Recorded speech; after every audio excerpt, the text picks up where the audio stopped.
Please. Wasa afaan Kiswahili tinjele afaan Kenya Davis.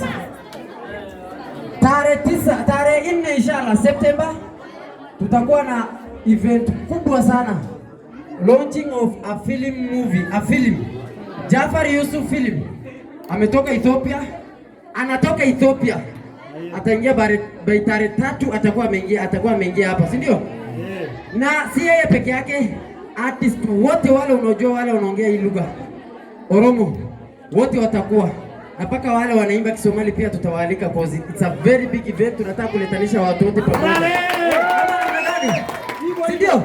Kina nani watakuwa kwanza salimia watu. Unajua nani anifuataka kila bahali popote. Wewe iko shida gani wale yako? Jirtu! Jirra! Jirtu! Jirra! Galat company, galat gutta kabdari ka jar chora kangaya tani nallera ya tani. Acharum ka feta kana mjam tirata kana chesini la kabo.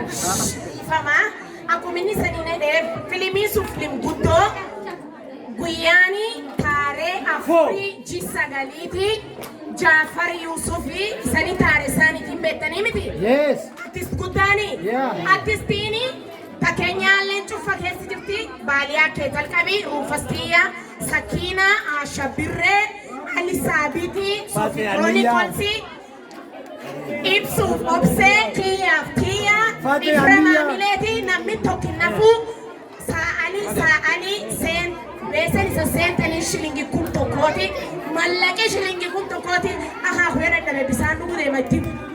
Kabira fagaatiin duub namni bii dhufe naraatu wajja. Faate Aliya artisti gugurdoo Itoophiyaa Faate Aliya gajjirti. Shafiso Ali Sabit Hawi Ndibide Abbas Comic Lesa namni afinjir. Awee malee cufa gajjirti. Jero leni dhufa. Ndibide King Full lele Mulki Baby warri kun cufin dhufu.